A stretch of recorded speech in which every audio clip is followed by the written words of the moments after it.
सुरासुरा सेवित पाद पंकजा कर विराजत कमनीय पुस्तका विदेश पत्नी कमलासन प्रिया सरस्वती नृत्य तु वाचि मे सदा। वसुदेव सुतं देवं कंसचाणूरमर्दनं देवकी परमानन्दं कृष्णं वन्दे जगद्गुरुम्। अश्रद्धधाना पुरुषा अश्रद्धधाना पुरुषा अश्रद्धधाना पुरुषा अश्रद्धधाना पुरुषा धर्मस्यास्य परन्तप धर्मस्यास्य परन्तप धर्मस्यास्य परन्तप धर्मस्यास्य परन्तप अप्राप्य मां निवर्तन्ते अप्राप्य मां निवर्तन्ते अप्राप्य मां निवर्तन्ते अप्राप्य मां निवर्तन्ते मृत्यु संसार वर्तमनि मृत्यु संसार वर्तमनि मृत्यु संसार वर्तमनि मृत्यु संसार वर्तमनि। हे परंतप,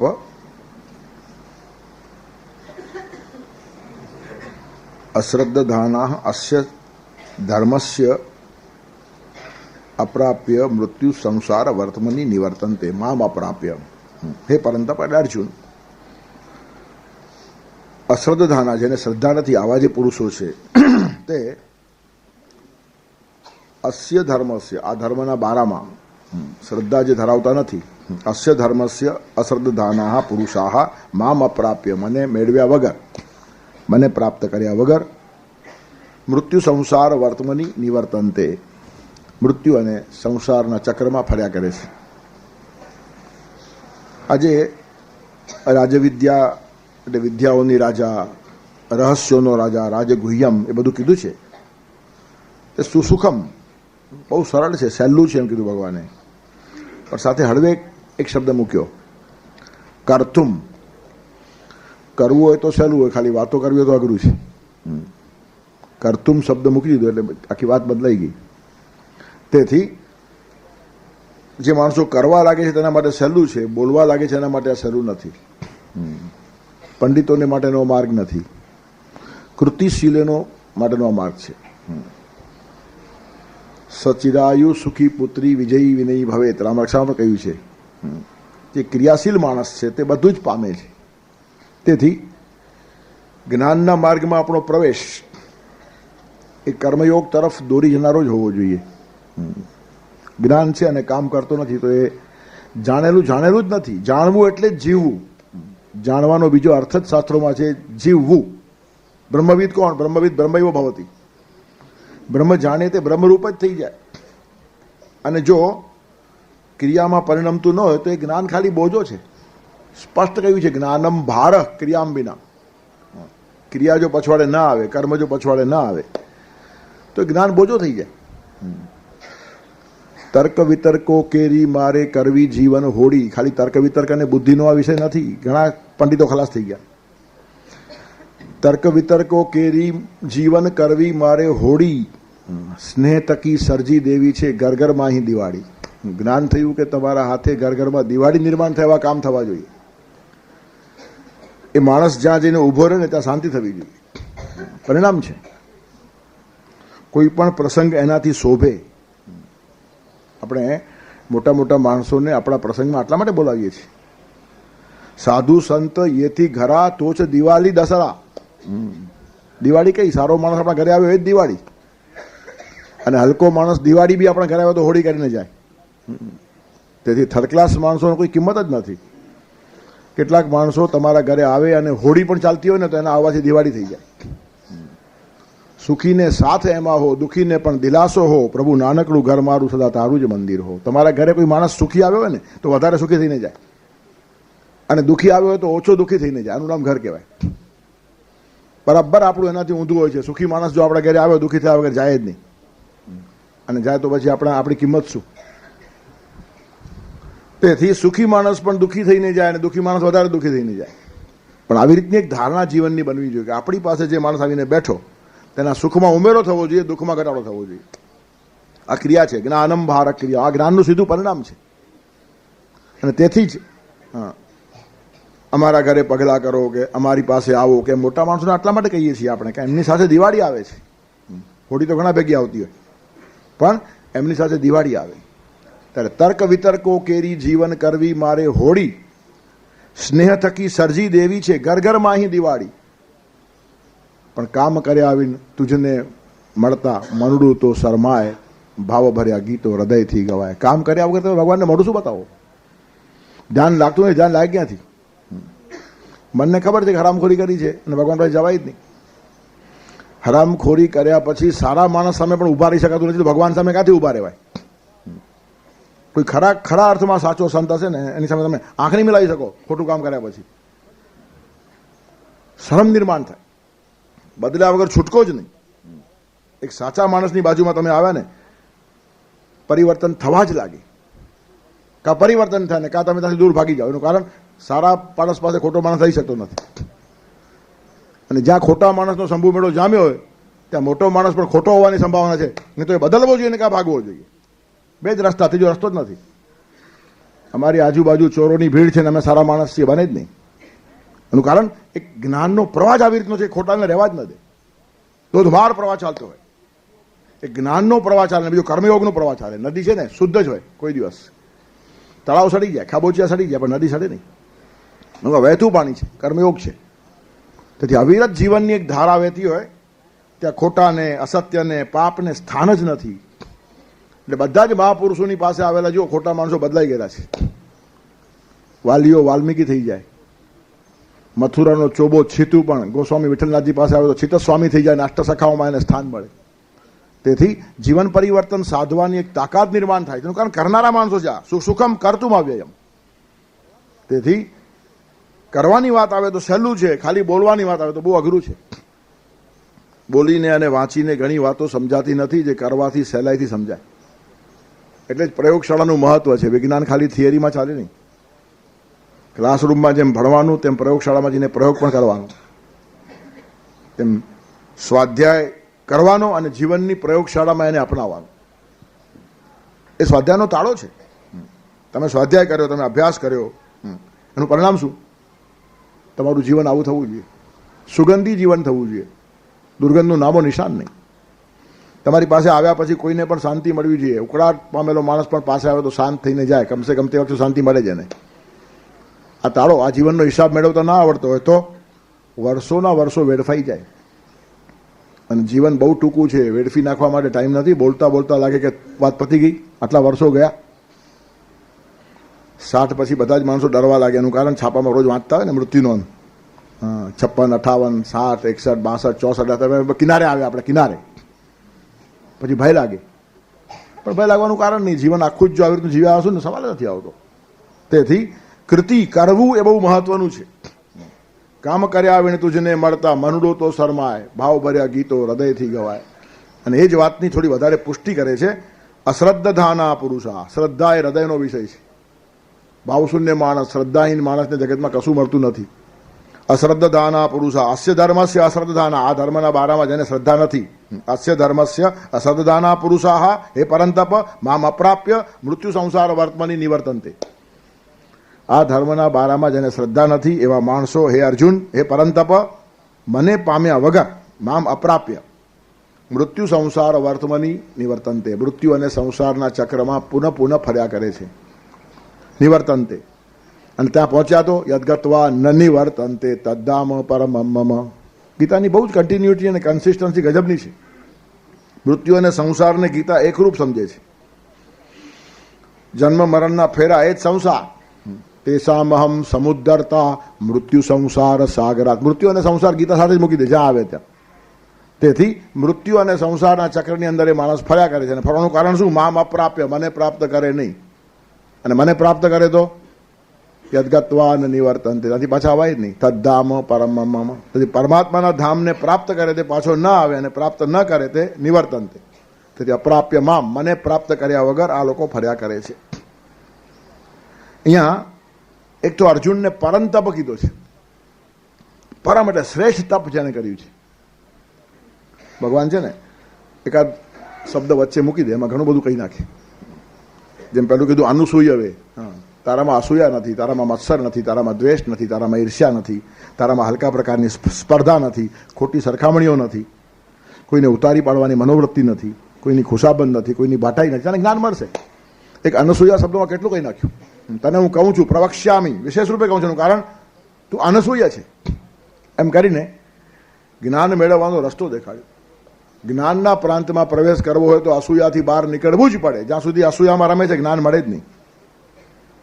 તેવી રીતે તપશ્ચર્યા કરવી જ પડે. તપશ્ચર્યા વગર જ્ઞાન મળતું નથી. પારંતપ, આ બીજો શબ્દ અર્જુન માટે ભગવાને વાપર્યો છે. ઉપર કીધું અનુસૂય, હવે અહીંયા કહે છે પારંતપ.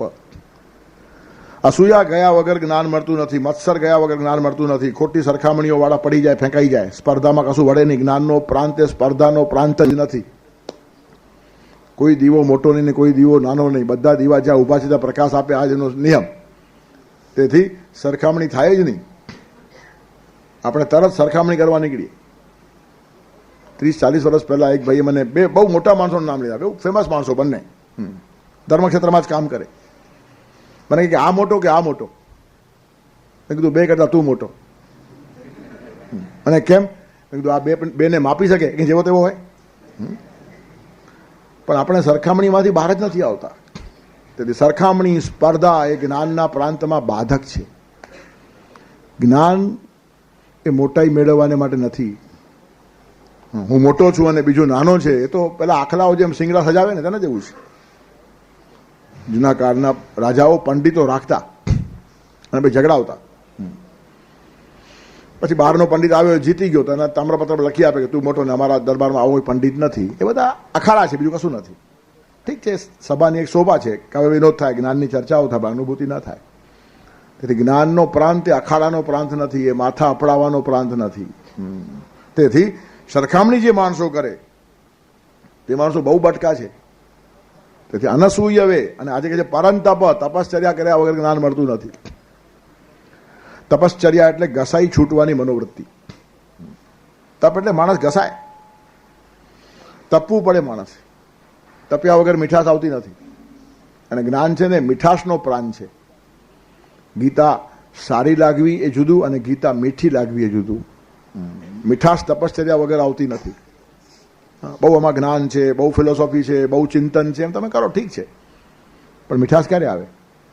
તપશ્ચર્યા વગર મીઠાશ નહીં આવે. કેરી તપે ને તો મીઠી થાય. તેથી સૂર્યનો તાપ તો લાગે જ, પણ પાછી આપણે ઘાસમાં નાખીને તપાવીએ. અને ઘાસમાં પણ કેટલીક કેરીઓ બરાબર તપે નહીં તો પછી એમાં કાંદા નાખે, ડુંગળી. પણ તપાવવાનો હેતુ શું છે? મીઠાશ નિર્માણ કરવાનું, બીજું કશું જ નહીં. તેમ ભગવાન પણ આપણને તપાવે શા માટે? આપણી મીઠાશ વધારવાને માટે. જો બધા જ ભક્તો તપ્યા છે, કોઈ એક પણ ભક્ત તપ્યા વગરનો નહીં મળે.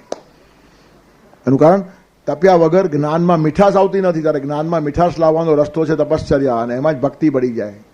તેથી જ્ઞાન અને ભક્તિ ભેગા થયા ને કે પછી એમાં એક સુગંધ જુદી આવે. એ તો ખાલી જ્ઞાનીઓ ઘણા શુષ્ક જ્ઞાનીઓ હોય. જ્ઞાની આચા ગરી ભક્તિ ચા દુષ્કાળ. જેમ જેમ જ્ઞાન વધે એમ ભક્તિ ખલાસ થાય. અને પછી ઘટત્વાવચ્છિન્ન પટ, પટત્વાવચ્છિન્ન ઘટ, જગત ધ્રુવમ સ્યાત, જગત ધ્રુવ શ્યામ, ચર્ચાઓ ચાલતી હોય. જગત ધ્રુવ છે કે અધ્રુવ છે, એ કામ બોલે ને એ કામ બોલે. તાંબાના લોટામાં કાંકરા ખખડતા હોય તેવું લાગે, બીજું કંઈ થાય નહીં. એ કોરું પાંડિત્ય કશા કામનું નહીં. તપશ્ચર્યા એ બહુ મહત્વની વાત છે. તેથી ભગવાન એક એક વાત મૂકતા જાય છે. આ 9મો અધ્યાય છે ને, ભગવાનનો બેડરૂમ છે, આ શયનગૃહમાં પ્રવેશ છે. તેથી ગમે તેવા માણસને અહીંયા એન્ટ્રી ન હોય. તેથી વચ્ચે વચ્ચે એક છમકલું ભગવાન કરે છે. તું અનસૂય છે, અસૂયા નથી તારામાં, તો જ તને આ પ્રાંતમાં કંઈ મળશે, નહીં તો આંટો મારીને કંઈ વળે નહીં. જવું જુદું અને પ્રાપ્ત કરવું જુદું. જઈ તો ઘણા આવે, કૈલાસ ઘણા માણસો ફરી આવ્યા. શિવજી કેટલાને મળ્યા? અને મળ્યા હોય તેને ગયા વગરે મળ્યા છે.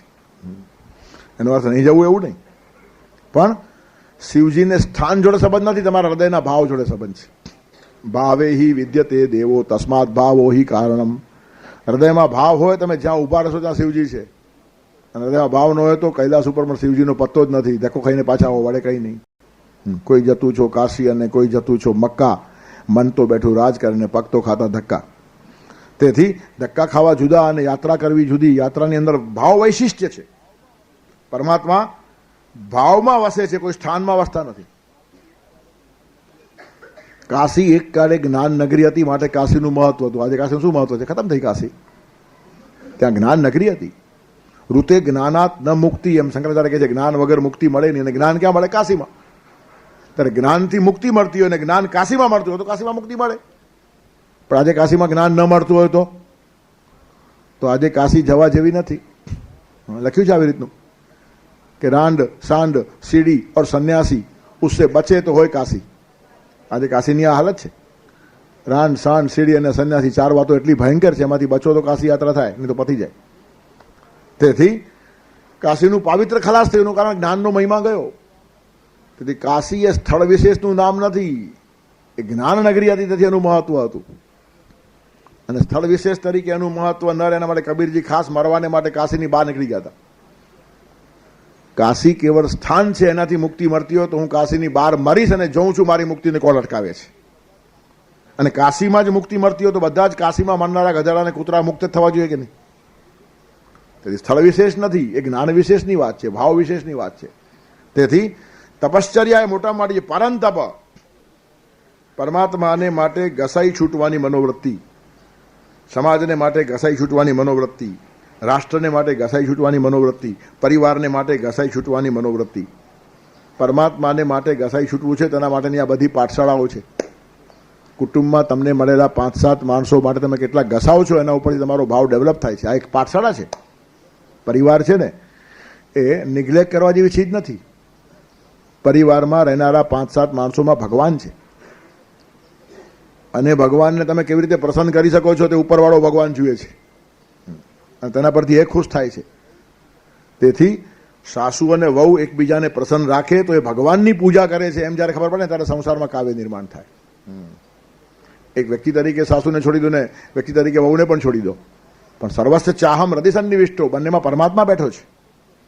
આ તો એક ઘરની વાત કરીએ એટલે, બાકી સમાજમાં કોઈ બી ઠેકાણે. તમારા કારણે સામેના માણસને કંઈક આનંદ થયો, કંઈ પ્રસન્નતા મળી, કંઈ શાંતિ મળી, તો એ પરમાત્માની પૂજા છે. સ્વકર્મણાતમભ્યર્ચ સિદ્ધિમ વિંદતિ માનવ. અને તમે કોઈને પજવ્યો, કોઈને ત્રાસ આપ્યો, કોઈની કનડગત કરી, તો એમાંનો રામ નારાજ થયો, ઉપરવાળો રામ રાજી નહીં થાય. તેથી આ તાળો છે. તેથી સ્વાધ્યાય કાં તો પ્રવચન કાં તો કથા કાં તો સત્સંગ એ ખાલી મંડપમાં બેસીને સાંભળવાની ચીજ નથી. સંતો ઘણીવાર કહે છે આપણે રામાયણની કથામાં બેસીએ છીએ, પણ રામાયણ આપણામાં બેસતી જ નથી. 80 વર્ષ થયા, આપણે 80 કથાઓ સાંભળી, પણ એક પણ કથાને આપણામાં ઘૂસવા દીધી નહીં, એટલા જાગૃત થઈને સાંભળતા હોઈએ છીએ. ત્યારે કહેવાનું તાત્પર્ય શું છે? કથા આપણામાં બેસે તો જીવન પરિવર્તન થાય. ત્યારે તપશ્ચર્યા એ મોટી વાત છે. અને બરાબર એ જ વાત 18મા અધ્યાયમાં ભગવાન અર્જુનને કહે છે કે મેં તને કીધી, પણ તું પણ ધ્યાન રાખજે, આલતુ ફાલતુ માણસને કહેતો નહીં. ઇદંતે ના તપસ્કાય ના ભક્તાય કદાચન ન ચા શુશ્રુષય વાચ્યમ ન ચ મામ યોભ્ય સૂયતિ. ઇદંતે ના તપસ્કાય, આ તપસ્ક માણસને આ મળે નહીં. તપસ્વી માણસ હોવો જ જોઈએ. ઇદંતે ના તપસ્કાય ના ભક્તાય, જે અભક્ત છે એને પણ મળે નહીં. ગીતા હાથમાં ના આવે. 700 શ્લોક મોઢે કરી નાખો તો પણ તમને ગીતા કશી ખબર પડે નહીં જો તમે તપસ્વી ન હો, ભક્ત ન હો. ઇદંતે ના તપસ્કાય, અતપસ્કાય જે છે તે તપશ્ચર્યા કરતો નથી. ન અભક્તાય, જે અભક્ત છે. નચા શુશ્રુષવે વાચ્યમ, જેની સેવા કરવાની તૈયારી નથી, શુશ્રૂષા કરવાની તૈયારી નહીં હોય તેને ગીતા કહેવાનો અર્થ નથી. જ્ઞાનનું પરિણામ સેવા થવું જોઈએ. પ્રત્યેક સ્કૂલ કોલેજની અંદર વિદ્યાર્થી શિક્ષક પરાયણ હોવો જોઈએ, શિક્ષક વિદ્યાર્થી પરાયણ હોવો જોઈએ, બંને જ્ઞાન પરાયણ હોવા જોઈએ, જ્ઞાન સેવા પરાયણ હોવું જોઈએ અને સેવા પ્રભુ પરાયણ હોવી જોઈએ. આ પંચસૂત્રી ધ્યાનમાં આવે ને તો એક એક સ્કૂલ અને એક એક કોલેજ નંદનવન બની જાય અને રાષ્ટ્ર એક મગમગતું ઉદ્યાન બની જાય. તેથી વિદ્યાર્થી શિક્ષક પરાયણ, શિક્ષક વિદ્યાર્થી પરાયણ, બંને જ્ઞાન પરાયણ, જ્ઞાન સેવા પરાયણ અને સેવા પ્રભુ પરાયણ. આ એક જો લિંક હોય તો શિક્ષણનું ક્ષેત્ર મગમગતું થઈ જાય. તેથી ઇદંતે ના તપસ્કાય, અતપસ્વી માણસને કહેવાય નહીં. ના ભક્તાય, અભક્તને કહેવાય નહીં. નચા શુશ્રુષવે વાચ્યમ, જે માણસની સેવા કરવાની તૈયારી નથી તેને પણ આ જ્ઞાન પચે નહીં. અને નચ મામ યોભ્ય સૂયતિ, અને જે મારી અસૂયા કરે છે તેને પણ જ્ઞાન મળે નહીં. અસૂયા કરનારને મળે નહીં અને તપસ્યા ન કરનારને મળે નહીં. આ બંને વાતો ફરીથી અહીંયા પણ ભગવાને કીધેલી છે. 18 અધ્યાયમાં પાછી 18મો અધ્યાય છે ને, ઉપસંહાર છે આખા ગીતાનો. ફરીથી સાર ટૂંકમાં ભગવાને કીધું છે, એનું નામ 18મો અધ્યાય. તેથી જુદા જુદા વિષયો જ્યાં વેરાયેલા છે એનું સંકલન કરીને છેલ્લે કીધું છે. એટલે આ બધી વાતો છેલ્લે પાછી 18મા અધ્યાયમાં જોવા મળે. પાઘડીનો વાર છેડે કહીએ ને આપણે તેવી રીતનું છે. તેથી તપશ્ચર્યા નહીં કરે તેને જ્ઞાન મળે નહીં. ત્યારે તપશ્ચર્યા જીવનની અંદર હોવી જ જોઈએ. માણસની ઘસાઈ છૂટવાની મનોવૃત્તિ હોવી જોઈએ.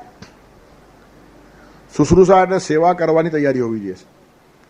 હવે ઘસાઈ તો જવું જ પડે, પ્રત્યેક માણસ ઘસાય જ છે, પણ કોના માટે અને શેના માટે ઘસાવ છો એ મહત્વનું છે. નહીં તો એક કે એક માણસે જમાઈ માટે ઘસાવવું જ પડે છે. નહીં તો તમને ઘસી નાખે જો બરાબર ના ઘસાવ તો. હા, પેલું કે છે ને જામાતા 10મો ગ્રહ. આમ તો ગ્રહ 9 છે, પણ એક 10મો ગ્રહ હોય છે. અને 9 નડે કે ન નડે, પણ 10મો એવો નડી જાય કે 7 પેઢી યાદ કરાવી દે. ત્યારે જમાઈ માટે ઘસાઈ જવું એ તપશ્ચર્યા નથી. ભગવાન માટે ઘસાઈ જવું, સંતો માટે ઘસાઈ જવું, ઋષિઓ માટે ઘસાઈ જવું, વેદો માટે ઘસાઈ જવું, સંસ્કૃતિ માટે ઘસાઈ જવું, ધર્મ માટે ઘસાઈ જવું, રાષ્ટ્ર માટે ઘસાઈ જવું, સેવા માટે ઘસાઈ જવું. ઘસાઈ જવાનો એક બીજો પ્રાંત ઉભો કરો. આ તો છે, આ તો ચાલ્યા જ કરશે. જમાઈ માટે ઘસાવાની ના નથી, તમારી દીકરીનું ભલું છે એમાં. પણ એ ગીતા જ્ઞાન મેળવવામાં ઉપયોગી નહીં થાય. કંઈક જુદું કરો. સ્વાર્થથી બહાર. આપણો સ્વાર્થ હોય તે આપણે ઘસાઈએ છીએ ને. ધંધા માટે માણસો કેટલા ઘસાય? સવારના 5 વાગે બહાર નીકળી જાય છે અને રાતના 11-12 વાગે આવે છે. પણ એ ખરું તપ નથી. તપશ્ચર્યાની પછવાડે કોઈ શ્રેષ્ઠ પ્રયોજન જોઈએ, કોઈ મોટો સંકલ્પ જોઈએ. ખાલી એક પગ ઉપર માણસ ઉભો રહે તપશ્ચર્યા નહીં. નહીં તો લોકલ ટ્રેનમાં ઘણા પ્રવાસીઓ તપસ્વી જ છે. એનું કારણ એક જ પગ પર ઉભા રહે, બીજો પગ મૂકવા જ જગા નથી. કલાક બિચારા આવી રીતના આમ પકડીને ઉભા હોય, જોવા જેવું લાગે. આના કરતાં તપ કયું હોય બીજું મોટું? પણ તપશ્ચર્યાની પછવાડીનું પ્રયોજન શું છે? ટોલ્સ્ટોય કહે છે કે ઈસુ ખ્રિસ્તે જેટલું સહન કર્યું તેના કરતાં અનેક ગણું પ્રત્યેક સંસારી માણસ સહન કરે છે, પણ એકે માણસ ઈસુ બનતો નથી. ઘસાઈ તો આ પણ જાય છે, અને ઘસાઈ પહેલો પણ ગયો, પણ એનો ઘસાઈ જવાનો હેતુ ઉદાત્ત હતો. તેથી જીવનની અંદર ઉદાત્ત હેતુ રાખીને એના માટે ઘસાઈ જવાની તૈયારી છે ને તે માણસના જીવનમાં એક સૌરભ નિર્માણ કરે, જ્ઞાનનો પ્રકાશ નિર્માણ કરે. તેથી પરંતપ શબ્દ કહીને, જેમ ઉપર કીધું અનસૂય, હવે અર્જુન તારામાં અસૂયા નથી ને માટે આ જ્ઞાન કહું છું. અને આજે કહે છે તું પરંતપ છે ને એટલે આ દિલ તારી પાસે ખોલું છું. તપસ્વી માણસ પાસે દિલ ખોલાય. તેને કશું કરવું છે એને કહેવાનો અર્થ છે. ખાલી કાન રસિયાઓને શું કહેવાનું? તેથી કથા અને સ્વાધ્યાય વચ્ચેનો ફરક જ આ છે. રામાયણની કથા જુદી અને રામાયણનો સ્વાધ્યાય જુદો. રામે કર્યું, આપણાથી થાય જ નહીં. રામ તો ભગવાન હતા, આપણે ક્યાં ભગવાન છીએ એમ સમજીને ઘરે આવીએ ખંખેરીને તો કથા કહેવાય. અને રામે જેવું કર્યું એવું હું કરીશ એમ જો બોલવા લાગી તો સ્વાધ્યાય થઈ ગયો. તેથી રામાયણની કથા પણ થાય અને રામાયણનો સ્વાધ્યાય પણ થાય. કથાનું રૂપાંતર સ્વાધ્યાયમાં ક્યારે થાય? સાંભળીએ એટલે કથા અને જીવીએ એટલે સ્વાધ્યાય. તેથી સ્વાધ્યાય રામાયણનો પણ થાય, સ્વાધ્યાય ગીતાનો પણ થાય, સ્વાધ્યાય ઉપનિષદનો પણ થાય, સ્વાધ્યાય મહાભારત, કોઈ પણ ગ્રંથનો થાય. જે ગ્રંથને જીવન જોડે જોડો તેનું સ્વાધ્યાયમાં રૂપાંતર થઈ જાય. સ્વનો અભ્યાસ. ખાલી ગીતાનો અધ્યાય નહીં, મારો અધ્યાય પણ ખોલીશ અને આ અધ્યાય જોડે ટલી થાય છે કે નહીં? ગીતાના અધ્યાય જોડે જીવનના અધ્યાયને જે માણસ મેળવતો જાય તેની જીવન જ ધીરે ધીરે ગીતા બની જાય. વાંચતા વાંચતા આવું જીવું છું કે નહીં એમ તમે જોયા કરો તો એક કાળ એવો આવે, ભગવાનની કૃપા છે, તમારું જીવન જ ગીતા ઉપરની જીવંત ટીકા, જીવંત ભાષ્ય બની જાય. ગીતા એટલે શું? એટલે એ માણસને જોઈ લો, એ બોલે છે તે જ ગીતા બોલે છે, એ કરે છે તે જ ગીતા કરે છે, એ ઘસાય છે તેના માટે ગીતા ઘસાવાનું કહે છે. નાનો ગણે કે મને મોટો ગણે કો, ખુશ હું પ્રભુ તું મને તારો ગણે તો, તારા જ કામ મહી ઘસવી આ કાયા, એક રૂપ તારી યોગેશ્વર છે માયા. કાયા ઘસવી છે, આમે ઘસાઈ જવાની છે. અંગમ ગલિતમ પલિતમ મુંડમ દસન વિહીનમ જાતમ તુંડમ વૃદ્ધો યાતિ ગ્રહિત્વા દંડમ તદપિન મુંચત્યાસા પિંડમ. આ હાલ બધાના થવાના જ છે. અંગ ગલિત થાય, માથું સફેદ થાય, દાંત પડી જાય, બધું કરચલીઓ પડે, બધું થવાનું છે. પણ શા માટે થયું? સંસારમાં નીચોવાઈ ગયા કે પરમાત્માના કામમાં ખપી ગયા? એ જ નક્કી કરવાનું છે. તેથી શહીદી એમને એમ મળતી નથી. રાષ્ટ્ર માટે બલિદાન આપે તેને શહીદ કહેવાય. આઝાદી માટે જેલમાં ગયા તે માણસો જુદા અને દાણચોડ થઈને જેલમાં ગયા તે માણસો જુદા. બંનેને એક લેવલમાં ન મુકાય. તેમ ગરલા તો બધા જ થયા, પણ કયા હિસાબે થયા છો? તેથી તારા જ કામ મહી ઘસવી આ કાયા. આ જો ધ્યાનમાં આવે ને, પરમાત્માને માટે જે માણસ ઘસાય તેને જ્ઞાન આપવાની જવાબદારી ભગવાન પોતાના ઉપર લે છે. અને ભગવાન જે જ્ઞાન આપે એવું જ્ઞાન બીજું કોણ આપે? ગીતા કહેનારો જ તમને ગીતાનો અર્થ કહે તો એના કરતાં બીજી સાર્થકતા જીવનની કઈ હોય? તેથી ભગવાન માટે ઘસાઈ જવાની તૈયારી આવે કે જ્ઞાનના બધા પ્રાંતો ખુલી જાય, પ્રકાશ થઈ જવાનું કારણ ગ્રંથનો કરતા જ પોતે તમારા કાનમાં આવીને કે આ શબ્દમાં મારે આમ કેવું છે. પરંતપ, ત્યારે તપશ્ચર્યા અર્જુન માટે પરંતપ શબ્દ એમને નથી વાપર્યો, ક્યાંક કૌંતે વાપર્યો છે, ક્યાંક પાર્થ વાપર્યો છે, ક્યાંક પરંતપ વાપર્યો છે, ક્યાંક ભારત વાપર્યો છે. ગીતામાં અર્જુનને માટે ઘણા ઘણા શબ્દો વાપરેલા છે, પણ દરેક ઠેકાણે સાર્થક શબ્દો છે. અહીંયા જ્ઞાનની વાત ચાલે છે. તપશ્ચર્યા વગર જ્ઞાન મળે નહીં, સેવા કરવાની ભાવના ન હોય તો જ્ઞાન મળે નહીં. ગુરુ શુશ્રૂષયા વિદ્યા પુષ્કલેન ધનેન વા અથવા વિદ્યા વિદ્યા ચતુર્થી નોપલભ્યતે. મનુ ભગવાન કહે છે મનુસ્મૃતિમાં, ગુરુ શુશ્રૂષયા વિદ્યા, ગુરુની સેવા કરવાથી જ્ઞાન મળે. જૂના કાળના વિદ્યાર્થીઓ તપોવનમાં જાય તો ભણવા જઈએ છીએ એમ ન કે, ગુરુ ઘરે વાસ કરવા જઈએ છીએ, ગુરુની સેવા કરવા જઈએ છીએ. જ્ઞાન તો પછી મળી જાય. જ્ઞાન મેળવવાના પ્રયોજનથી પણ ના જાય. જ્ઞાન મળે કે ન મળે, ગુરુ પાસે રહેવું છે, સેવા કરવી છે, અને સેવાનું પરિણામ જ્ઞાન થઈ જાય. એ અનુભવનિષ્ઠ જ્ઞાન હોય. તેથી પુસ્તકનું જ્ઞાન મળે, પ્રકૃતિનું જ્ઞાન મળે અને ગુરુના જીવનમાંથી જ્ઞાન મળે. ત્રિવિધ રીતે એના પર પ્રયોગ ચાલતો હોય. પણ તપોવનમાં જઈને રહી જવાનું. અને આવા દાખલાઓ છે, 3 મહિના, 4 મહિના, 12 મહિના ગુરુ એના સામે જુએ પણ નહીં. હું આવ્યો છું ને કેમ ભણાવતા નથી, કોઈની હિંમત નહીં બોલવાની. રાજપુત્ર હોય તો પણ તપોવનમાં આવીને રહેવાનું, ગુરુને ઠીક લાગે ત્યારે ભણાવે, અને ઠીક લાગે તે ભણાવે. એ સંપૂર્ણ પ્રાંત ગુરુનો, એમાં કોઈનું ચંચુ પ્રવેશ નહીં. રાજાનું પણ ત્યાં મહત્વ ચાલે નહીં. ઋષિનું સામ્રાજ્ય, ઋષિ સર્વે સર્વા એ તપોવનનો. તેથી એ વિદ્યાર્થીને ભણાવતા પહેલા ગુરુએ વિદ્યાર્થીનો અભ્યાસ કરે, એનો સ્વભાવ કયો છે, એની અભિરુચિ કઈ છે, એનામાં સુષુપ્ત શક્તિઓ કઈ છે, અને પછી પ્રયોગ શરૂ થાય, ફટાફટ જ્ઞાન મળે. તેથી સિદ્ધિ ભણાવવાની શરૂઆત નહીં, કારણ કે ટકેસેર બાજી, ટકેસેર ખાજા, આ બધા કંઈ ક્લાર્કો બહાર નહીં પાડવાના હતા કે બધાને ગ્રેજ્યુએટ કરી નાખો, પતી ગયું આંખ મીચીને. કઈ શક્તિઓ છે એનામાં, તેનો અભ્યાસ કરવો પડે. એક કાળે ગુરુ પાસે આટલી ફુરસદ હતી, આજે મા બાપ પાસે પણ નથી. પોતાના દીકરામાં કઈ સુષુપ્ત શક્તિઓ છે તે કેટલા મા બાપને ખબર હોય છે. ટાઈમ જ ક્યાં છે, વાત કરવા ટાઈમ નથી, શક્તિ ક્યાં પછાને. તેથી વિદ્યાર્થીનો અભ્યાસ ગુરુ કરતા, અને વિદ્યાર્થી ગુરુની સેવા કરે, બસ ચર્ચા જ નહીં. જ્ઞાન ક્યારે આપવાનું, કેમ આપવાનું, શું આપવાનું, શા માટે 4 મહિના નથી આપતા, કશું બોલવાનું નહીં. આવું વર્ણન છે.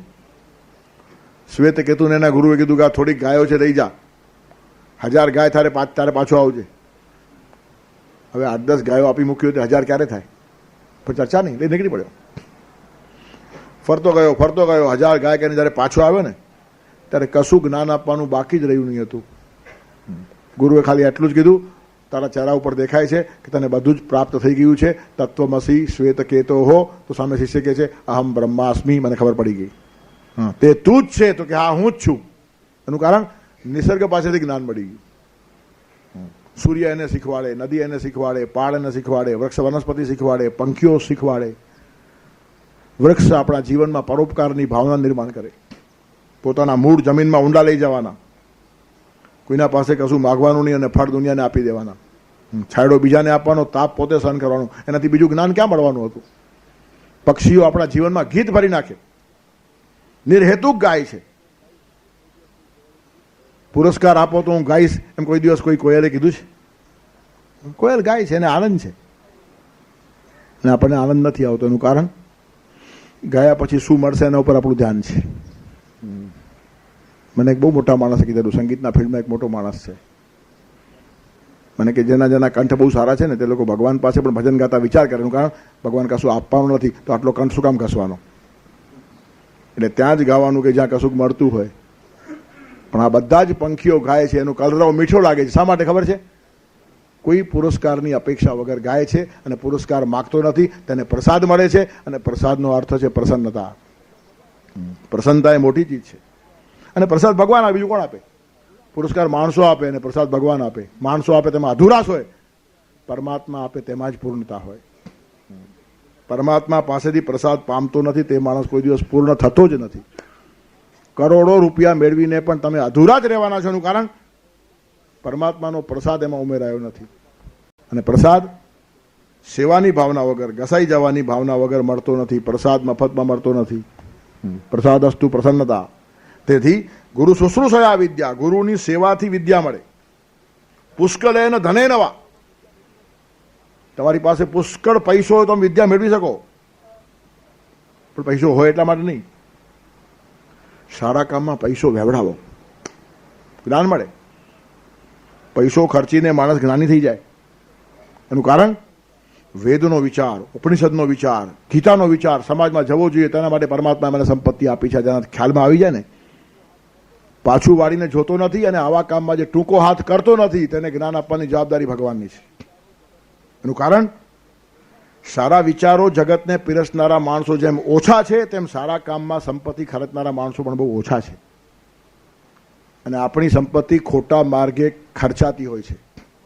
દંભમાં, દેખાવમાં, પ્રદર્શનમાં, તમાશાઓમાં ધર્મના નામે અનન્વિત પૈસો જાય છે. અબજો રૂપિયા ધર્મ પછવાડે ખર્ચાઈને ભારતમાંથી ધર્મનું નામ નિશાન મળતું જાય છે. એના કરતાં બીજું આશ્ચર્ય કયું હોય? અબજો રૂપિયા ખર્ચાય છે. કરોડોની મિલકતો ધર્મ નામે પડેલી છે, પણ ધર્મનો છાંટો પણ શોધવો પડે આવા દિવસો આવ્યાનું કારણ શું છે? અધર્મમ ધર્મમિતિયા માન્યતે તમસાવ્રતા સર્વાર્થાન વિપરીતાંશ બુદ્ધિસા પાર્થામસી. અધર્મને જ ધર્મ સમજીને ખોટા માર્ગે આપણો પૈસો વહે છે. પૈસો આપણો નથી, પરમાત્માનો છે. લક્ષ્મી ભગવાનની પત્ની છે, આપણી માં છે. માને ગમે તેમ વપરાય નહીં, માને ગમે તેમ ફેંકાય નહીં. તેથી એક એક પૈસો ઉગી નહીં કરવો જોઈએ, ત્યાં સુધીનું ધ્યાન હોવું જોઈએ. અને જ્યાં ઉગી નીકળશે ને ત્યાં હાથ ટૂંકો ન હોવો જોઈએ. કમાવતી વખતે જેમ શ્રી સવા લખો છો, તેમ ખર્ચતી વખતે પણ શ્રી સવા લખો. મેં ઘણા માણસો એવા જોયા છે, લાખો રૂપિયા ખર્ચીને પણ બધા જ કામ બગાડી નાખે. શા માટે ખબર છે? એમને રૂપિયાના 20 આના જોઈએ છે અને 16 જ આના મળતા હોય છે. ઘણા સારા સારા કામ કરનારા માણસો રૂપિયાના 3 આઠાના માગતા હોય છે. એમને ખબર છે કે રૂપિયાના 2 જ આઠાના થાય. એનો અર્થ સંપત્તિ વેડફાય છે, વપરાતી નથી, વિકાસના કામમાં આવતી નથી. જરા સરળતાથી આ વાત સમજાવું. કોઈ માણસે 10 લાખ રૂપિયા ખર્ચવા નક્કી કર્યા,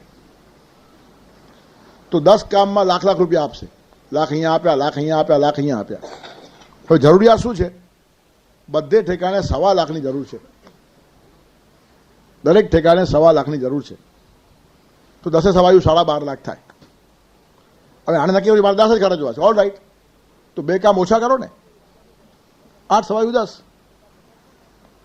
તેથી 8 કામ કરીને 8 એ 8 સારા થશે. અને 1.25 લાખની જરૂર છે, બધે લાખ લાખ આપીને 25,000 બધાના તૂટ્યા. અને અહીંયા તમે 8 ઠેકાણે પૂર્ણ સંતોષ આપ્યો છે, તો 8ના આશીર્વાદ લેવા સારા કે 10ની ગાળ ખાવી સારી? 1 લાખ રૂપિયા આપીને માણસ ગાળ ખાય છે. સેટ કંજૂસ છે, ખર્ચે ખરા મળશે, એવું ખેંચે એવું ખેંચે. લાખ ખર્ચીને 1.25 લાખનું કામ માગે, પરિણામે કામ કરનારા બધાના નાક મૂંઝાય, અકળાય. અને લગભગ કામો આવા છે. ભગવાને મને ખૂબ તક આપી છે ફરવાની, 40 વર્ષથી આ ક્ષેત્રનો મારો અનુભવ છે. પણ લગભગ સારા કામ કરનારા માણસો આટલા માટે ગાળ ખાય છે. જ્યાં 1.25 રૂપિયો જોઈએ ત્યાં રૂપિયો ખર્ચવાનો. શા માટે? રૂપિયાનો 1.25 ખર્ચો. સારું કામ ઊભું કરવું છે ને. લગ્નમાં તમે ખર્ચતી વખતે કેમ 5 પૈસા સારા ખર્ચો છો? અને અહીંયા જ કેમ તમે વેપારી બની જાઓ છો? આ તો ભગવાનનું કામ છે ને, સસ્તામાં કરવું જોઈએ. ભગવાન કંઈ ભિખારી છે? શા માટે સસ્તામાં કરવાનું? ભગવાનના કામે ભીખ માંગનારા માણસો ભગવાનનું અપમાન કરે છે. ભગવાનનું કામ છે દીકરા કમાજે, સારામાં સારું લેજે, પણ સરસ થવું જોઈએ. કેમ નથી બોલતો આવી રીતનું? જરા ધ્યાન રાખજે, બહુ કાપતો નહીં, જરા ખોટ જાય તો વાંધો નહીં, પણ ભગવાનનું કામ છે. એટલે કેટલી ભગવાનની બેઇજ્જત કરી નાખી આપણે. તારા લગ્નનું કામ સારું થવું જોઈએ, ભગવાનનું કામ ગમે તેમ થવું જોઈએ. એનો અર્થ મનોવૃત્તિ જ ખરાબ છે. સારા કામની અંદર પૈસો ખર્ચો, પુષ્કળ એને ધને નવા. મનુ ભગવાન કહે છે, હું નથી કહેતો. સંપત્તિ ખર્ચીને પણ તમને જ્ઞાન મળે. સંપત્તિમાન માણસો ખરાબ નથી. સુચિનામ શ્રીમતામ કે યોગ ભ્રષ્ટો બી જાય તેમ કહેનારી ગીતા છે. પવિત્ર માણસ છે, સારા કામો કરે, ભગવાન ખુશ થઈને સંપત્તિ આપે છે, પણ એના માલિક થઈને ન બેસો. સંપત્તિના આપણે ટ્રસ્ટી છીએ. ચીન દેશનો તત્વચિંતક કોન્ફ્યુશિયસ કહે છે કે જ્યાં સંપત્તિ કેન્દ્રિત થાય છે ત્યાં માણસો વિખેરાઈ જાય છે. એક માણસ સર્વે સર્વા થઈને બેસે ને બધી સંપત્તિનો કબજો કરે તો ધીરે ધીરે ધીરે ધીરે સારા માણસો બધા આગળ થઈ જાય. કારણ કે આ વેપારી માણસ છે, પૈસા ભેગા કરવા આ ક્ષેત્રમાં ઘૂસેલો માણસ છે. સંપત્તિ જ્યાં કેન્દ્રિત થાય ત્યાં માણસો વિખેરાઈ જાય, અને સંપત્તિ જ્યાં વિકેન્દ્રિત થાય ને ત્યાં માનવ સમૂહ મગમગી ઉઠે. ઇટ્સ એ ટીમ વર્ક, એને યજ્ઞીય કામ કહેવાય. યજ્ઞમાં જેમ બધાની આહુતિ હોવી જોઈએ તેમ યજ્ઞનો પ્રસાદ પણ બધાને મળવો જોઈએ. પણ એક જ માણસ કબજો કરીને બેસી જાય બધી જ મિલકતનો, અને બાકીના માણસો ભૂખે મરીને કામ કરે આવી અપેક્ષા રાખે તો પરિણામ બહુ ભયંકર આવે. અને આવા દ્રશ્યો જોયા પછી માણેક જેવાને લખવાનું મન થયું હશે કે કામધેનુને મળે ના એક સૂકું તણખલું અને લીલાછમ ખેતરો સૌ આખલા ચડી જાય છે. ધર્મક્ષેત્રમાં આખલાઓ બેફામ નાચે છે, કરોડો રૂપિયા ખાઈ જાય, અને લોહી રેડીને કામ કરનાર માણસને પૂરતું ખાવા પણ ન મળે. અને પછી આપણને જ્ઞાન જોઈએ છે, રસ્તામાં પડી છે જ્ઞાન. તેથી ગુરુ શુશ્રૂષયા વિદ્યા પુષ્કળેન ધને નવા. પણ મનુસ્મૃતિ વાંચે કોણ ધ્યાનથી?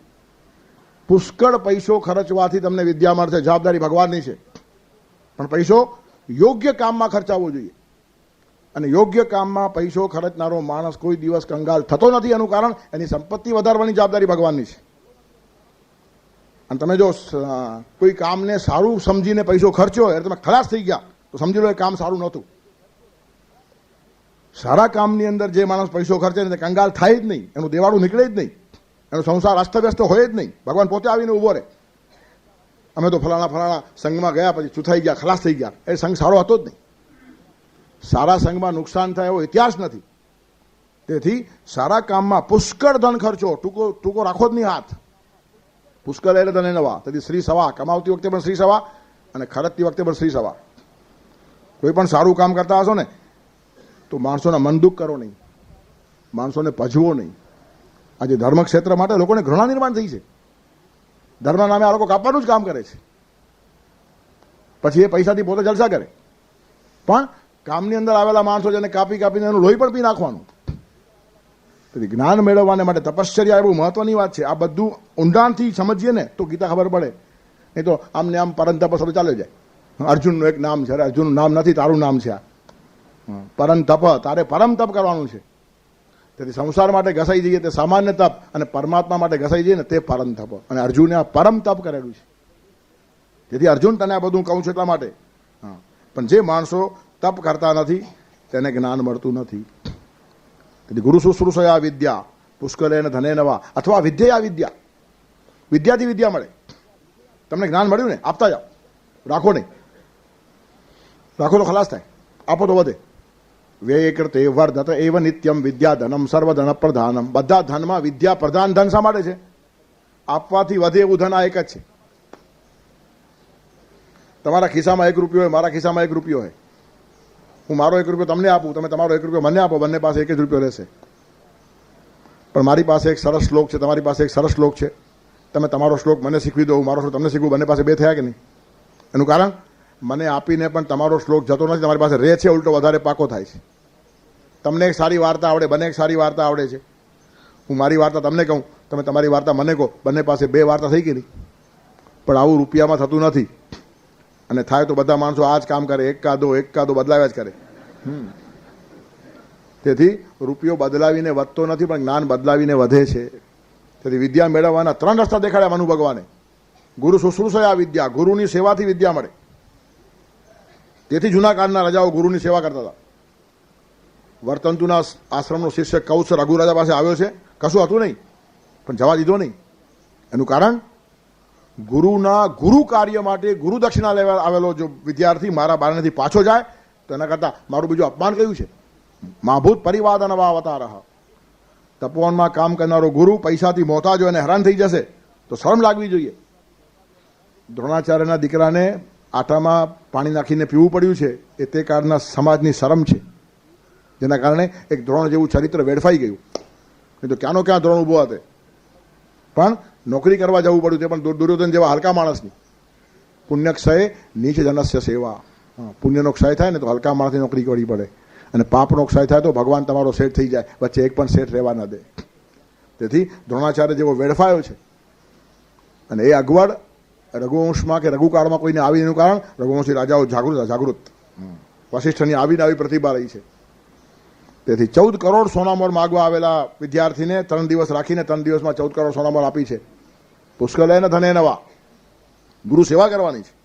એનું કારણ ગુરુ આખા સમાજની સેવા કરે છે. ગુરુની સેવા એટલે કોની સેવા? ગુરુની સેવા એટલે ભગવાનની સેવા.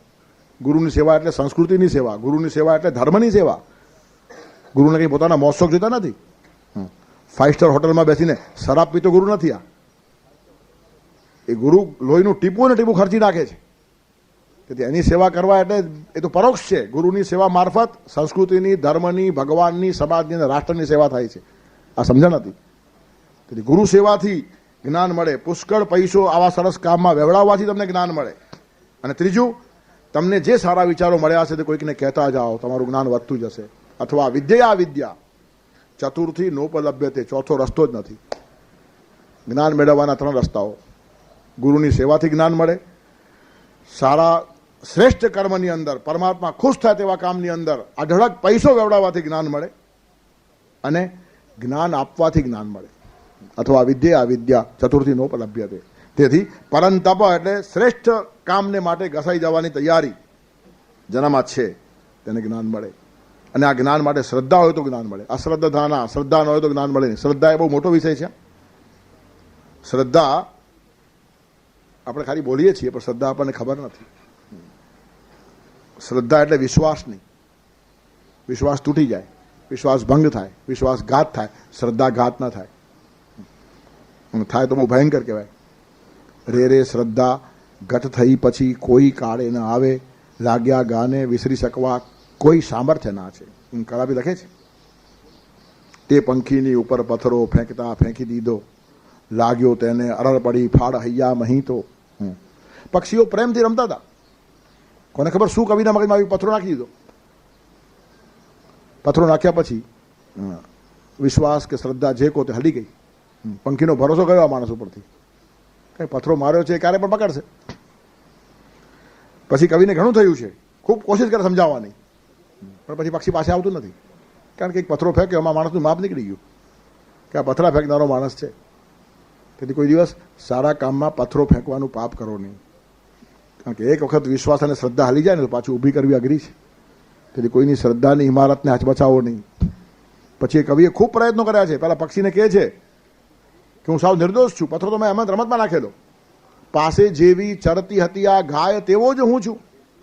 તારી પાસે આ ગાય ચાલે છે ને, તને એનો ભય લાગે છે? નહીં, હું બી એવો જ છું.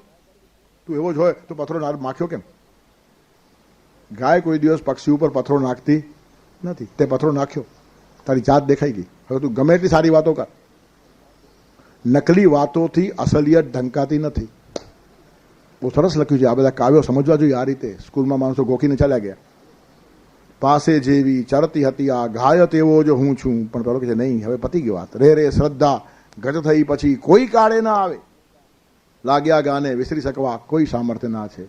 તેથી શ્રદ્ધા એ બહુ મોટી ચીજ છે ને. જ્ઞાનના પ્રાંતમાં તો શ્રદ્ધા વગર પ્રવેશ જ નથી. પેલું છે ને, શ્રદ્ધાવાન લભતે જ્ઞાનમ તત્પર સંયતેન્દ્રિય જ્ઞાનમ લબ્ધા પરામ શાંતિમ અચેરણાધિગચ્છતિ. શ્રદ્ધાવાન લભતે જ્ઞાનમ, ગીતાની ધારણા છે. શ્રદ્ધાવાનને જ્ઞાન મળે. તત્પર સંયતેન્દ્રિય, જે સંયમી છે, તપસ્વી માણસ છે, હંમેશા તપશ્ચર્યા અને શ્રદ્ધા બહુ મોટી વાત છે જ્ઞાનના પ્રાંતમાં.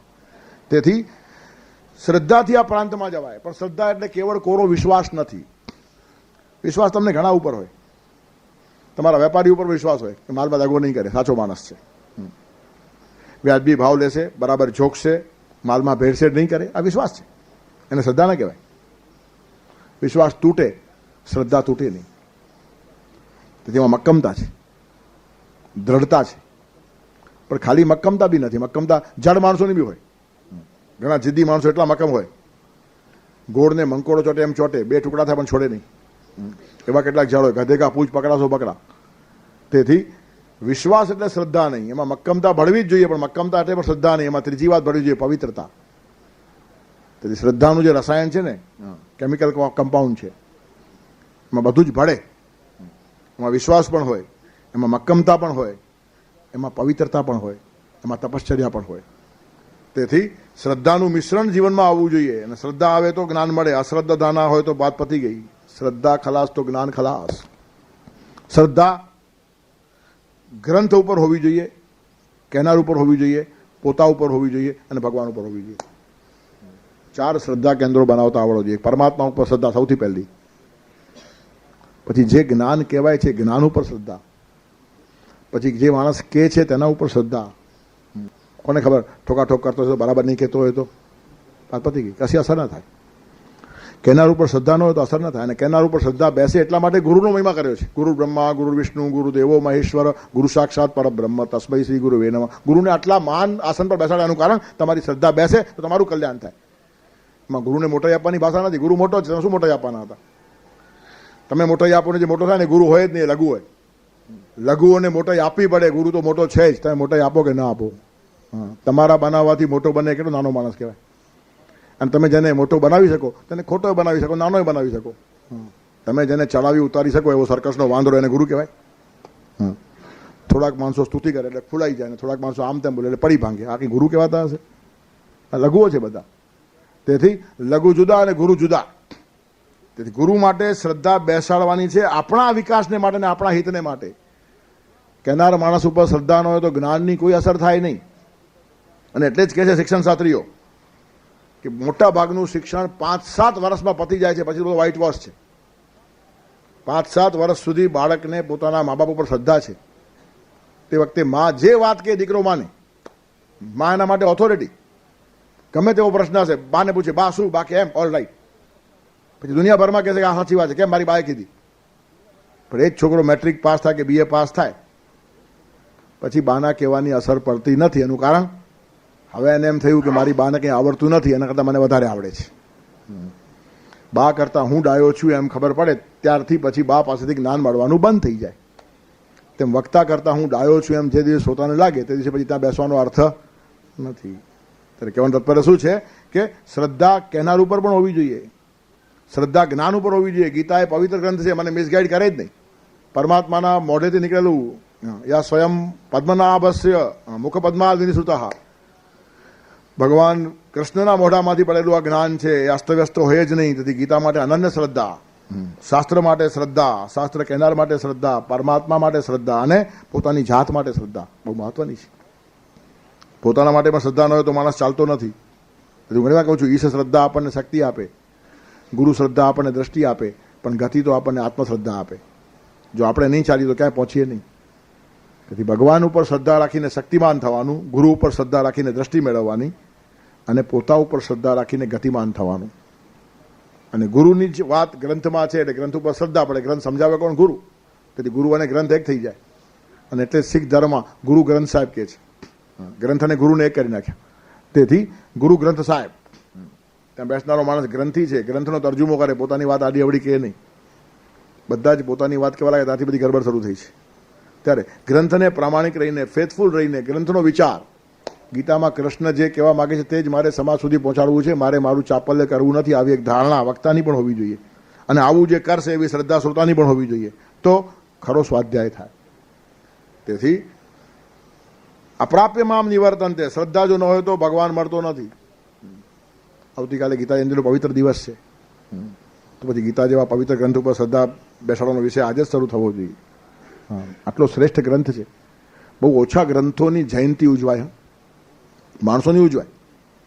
પરમાત્માની, અવતારોની, તીર્થંકરોની જયંતિઓ ઉજવાય, પણ ગ્રંથની જયંતિ ઉજવાય એવું સદભાગ્ય ગીતાને મળ્યું છે, ગીતા જયંતિ. તેથી ગીતા માટે આત્યંતિક શ્રદ્ધા હોવી જોઈએ. ત્યારે શ્રદ્ધાથી જ્ઞાન મળે, શ્રદ્ધામાં વિશ્વાસ આવે, શ્રદ્ધામાં મક્કમતા આવે, શ્રદ્ધામાં પવિત્રતા આવે, શ્રદ્ધામાં તપશ્ચર્યા આવે. આ બધાનું મિશ્રણ થાય ને એને શ્રદ્ધા કહેવાય. અને આ શ્રદ્ધા ન હોય તો પહોંચાય નહીં. ત્યારે તપશ્ચર્યા એટલે પરમાત્માને માટે ઘસાઈ છૂટવું. શ્રદ્ધા એટલે વિશ્વાસ, મક્કમતા, પવિત્રતા, તપશ્ચર્યા, એનો સમન્વય જીવનમાં રાખવો. અને એ જો ન રાખે તો મૃત્યુ સંસાર વર્તમાની ફર્યા કરે. મૃત્યુ અને સંસારના વર્તમાં એટલે માર્ગ. મૃત્યુ સંસાર વર્તમાની નિવર્તનતે, ફરીથી પાછા આવ્યા કરે છે. મૃત્યુ એટલે અનિશ્ચિતતા. મૃત્યુ નિશ્ચિત નથી. આવશે નિશ્ચિત છે, પણ ક્યારે આવશે નિશ્ચિત નથી. અને ભગવાને જાણી જોઈને રાખ્યું છે. એનું કારણ ખબર પડે તો માણસ વહેલો મરી જાય. ઘણા માણસો કે આવી રીતનું મૃત્યુ ગમે ત્યારે આવે તો સારું નહીં, એમ તો તમને તારીખ કહી દે ચાલશે. આજથી જ બધું ઉપર નીચે થઈ જાય. કલ્પના કરો કે હવે આવતા માર્ચ મહિનામાં જવાનું છે, તો જો આજથી બધી મજા ગઈ. અરે છેવટ સુધી તમારી મજા કાયમ રહે એટલા માટે ભગવાને ટ્રેનમાં બેસાડે ટિકિટ પોતાના હાથમાં રાખી છે. સ્ટેશન આવે ઉતારી મૂકશે તમને. ઉતારવાની જવાબદારી એની. તમે ટ્રેનમાં મોજ કરો, તમે ટ્રેનનો આનંદ કરો. નહીં તો પ્રવાસનો આનંદ જાય. તેથી મૃત્યુ એટલે અનિશ્ચિતતા. બધી વાતો અનિશ્ચિત છે, એક વાત અનિશ્ચિત છે. ચલમ વિત્તમ ચલમ ચિત્તમ ચલે જીવિત યૌવને ચલા ચલે તું સંસારે ધર્મો એકોય નિશ્ચલ. એક ધર્મ જ નિશ્ચલ, બાકી બધું ચલાચલ છે. બદલે કાળ દિશા બદલે દિવસ નિશા સંકટ હારી પ્રભુ એક અચલ ગતિ તારી. એક પ્રભુ અચલ છે. સંસાર ચલ, સંસારની અંદર અચલ કોણ? પરમાત્મા. કાં તો ધર્મ. ધર્મ તમારી સાથે જન્મ જન્માંતર સુધી આવશે અને પ્રભુની આંગળી તમને જન્મ જન્માંતરમાં મળશે. એનું કારણ એની આંગળી જ આપણો પ્રવાસ ચાલે છે. આપણને એનો સ્પર્શ ખબર પડે કે નહીં, દેખાય કે નહીં, જુદી વાત છે, પણ એ જોડે ન હોય તો ચલાય નહીં. તેથી પ્રભુ એક અચલ ગતિ તારી. ત્યારે મૃત્યુમાં અનિશ્ચિતતા છે અને સંસારમાં અપૂર્ણતા છે. સંસાર એટલે અપૂર્ણતા. પૂરો કોઈ દિવસ થાય જ નહીં, એનું નામ સંસાર. સપ્તૈતાની ને પૂર્યંતે પૂર્યમાણા અનેકશ બ્રાહ્મણોગ્નિ યમો રાજા પયોધી રુદ્ર રમગ્રમ. 7 વાતો ભરાય નહીં. બ્રાહ્મણ કોઈ દિવસ સંતોષ થાય જ નહીં. તમે 51 આપો તો 101 માગશે, 101 માગો તો 251 આપશે, 251 માગો તો 501 માગશે, 501 માગશો તો 1000 માગશે, 1000 આપો તો 2500 માગે, 2500 માગો તો 5000 માગશે, 5000 માગો તો 11000 માગશે. તમે જે આપો એનાથી ઉપરની અપેક્ષા રાખીને બેસે. એવું હોવું નહીં જોઈએ. એનું કારણ અસંતોષથી બ્રાહ્મણ નાશ પામે, એમ શાસ્ત્રોમાં લખેલું છે. અસંતુષ્ટા દ્વિજા નષ્ટા સંતુષ્ટાશ્ચ મહીભુજ. અસંતોષ રાખે તો બ્રાહ્મણ ખલાસ થાય અને સંતોષ રાખે તો રાજા ખલાસ થાય. રાજા અસંતોષી હોવો જોઈએ, ખૂબ મેળવવાનું, ખૂબ ખર્ચવાનું છે. તેથી ક્ષત્રિય સંતોષી ન હોય અને બ્રાહ્મણ અસંતોષી ન હોય.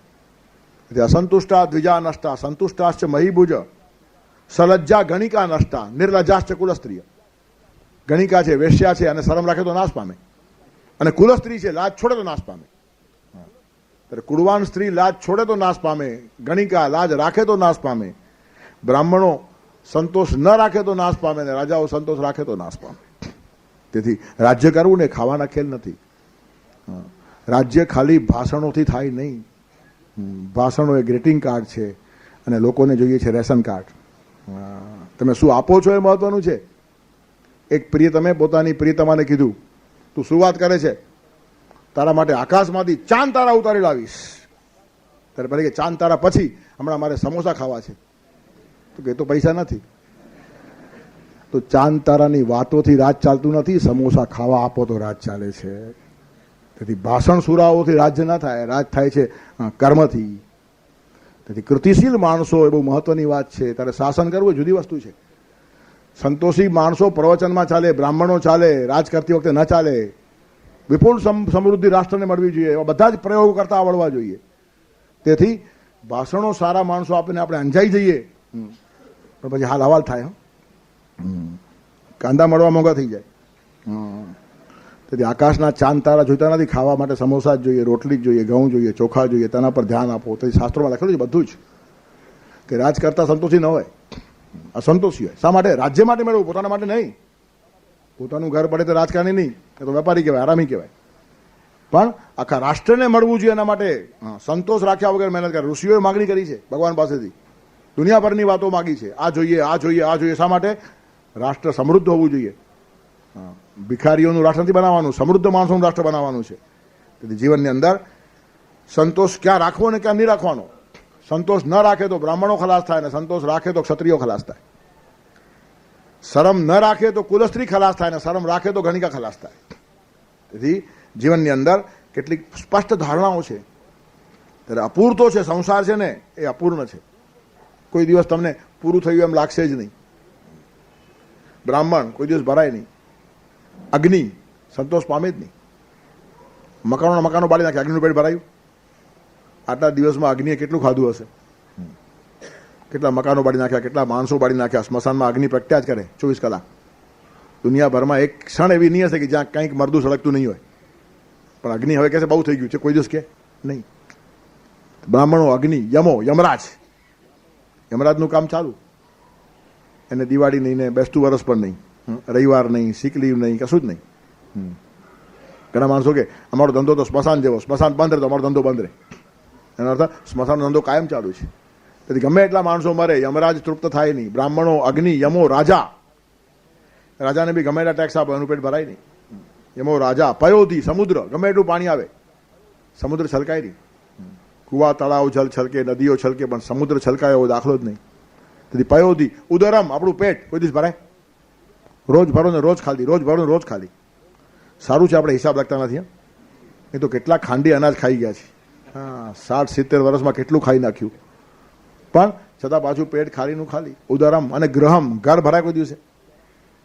ઘરમાં એક પણ દિવસ એવો છે કે જ્યારે કાંઈ જોઈતું નથી? કંઈક તો જોઈએ. હા, છેવટે કાંઈ તો કોથમીર, એકાદ લીંબુ જોઈએ, એકાદ દાંતણની સળી જોઈએ, કંઈક તો જોઈએ જ. ત્યારે જોઈએ જોઈએ જોઈએ એનું નામ ઘર. ત્યારે આ સંસાર છે, આ બધું ભેગું થઈને સંસાર થાય.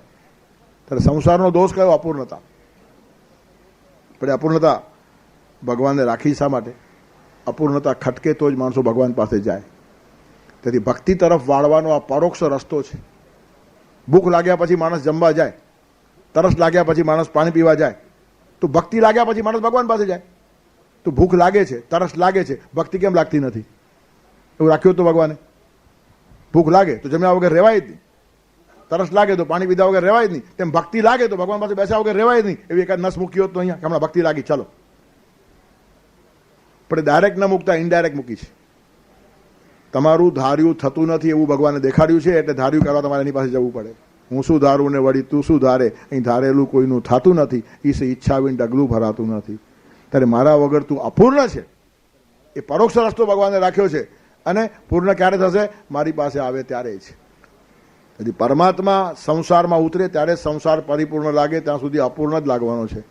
તેથી ભગવાનને ઘરમાં વસાવો. પ્રભુ આનંદ રૂપે આપ મારા ઘર વિશે વસજો. બનો ઉત્સાહનું એ સ્થાન અને સૌનો વિસામો હો. સુખીને સાથ એમાં હો, દુઃખીને પણ દિલાસો હો. પ્રભુ નાનકડું ઘર મારું, સદા તારું જ મંદિર હો. તેથી પરમાત્મા ઉતરી આવે તો જ પૂર્ણતા આવે. ત્યારે સંસારમાં અપૂર્ણતા છે અને મૃત્યુમાં અનિશ્ચિતતા છે. પણ અનિશ્ચિતતાની પરવાની એનું કારણ સમય ભલે આપણને ખબર નથી, પણ ક્યાં જવાનું છે તે ખબર છે. જીવ મરીને શિવ પાસે જ જાય છે, અને એ સંકેતથી સમજાવવા માટે ભગવાન શિવજીએ પોતાનું નિવાસ સ્થાન સ્મશાનમાં રાખ્યું છે કે ડરો નહીં, મારી પાસે આવો છો. તેથી ભગવાન મોટા મોટા મકાન બાંધીને મરીન ડ્રાઈવ રહેવા ગયા નહીં, સ્મશાનમાં રહ્યા. શા માટે? આપણને હિંમત રહે કે એની પાસે જવાનું છે. ત્યારે જવાનું ક્યાં છે તે નિશ્ચિત છે, સમય ભલે અનિશ્ચિત હશે. ત્યારે પરમાત્મા જોડે એનું અનુસંધાન થયું કે મૃત્યુનો ભય ચાલ્યો જાય અને સંસારની અપૂર્ણતા ચાલી જાય. પરમાત્મા ઉતરી આવ્યા પછી કશું અપૂર્ણ છે જ નહીં. એકમાત્ર આપણને પૂર્ણ કરશે અને એના સિવાયનું બધું જ આપણને અપૂર્ણ રાખશે. એ પરફેક્ટ જ્યારે ધ્યાનમાં આવી જાય ને, ત્યારે માણસનું પછી વિમાન ચાલ્યું ઉપર. અને એ પછી શ્રેષ્ઠ વૈભવ કયા પ્રકારનો છે તેનું વર્ણન નીચેના 2 શ્લોકમાં કરે છે. ગીતા જયંતિ કરીને આવશું અને આવતા રવિવારે ભગવાનનો આ વૈભવ સમજવાનો પ્રયત્ન કરશું. મયા તતમિદમ સર્વમ જગદ અવ્યક્ત મૂર્તિના મત્સ્થાની સર્વભૂતાની ન ચાહમ તે સ્વવસ્થિતઃ ન ચ મત્સ્થાની ભૂતાની પશ્ય મે યોગમૈશ્વરમ ભૂતભૃન્ન ચ ભૂતસ્થો મમાત્મા ભૂતભાવનઃ વસુદેવસુતં દેવં કંસચાણૂરમર્દનમ દેવકી પરમાનંદમ કૃષ્ણં વંદે જગદ્ગુરુમ ગુરુર્બ્રહ્મા ગુરુર્વિષ્ણુ ગુરુર્દેવો મહેશ્વર ગુરુ સાક્ષાત પરબ્રહ્મ તસ્મૈ શ્રી ગુરવે નમઃ.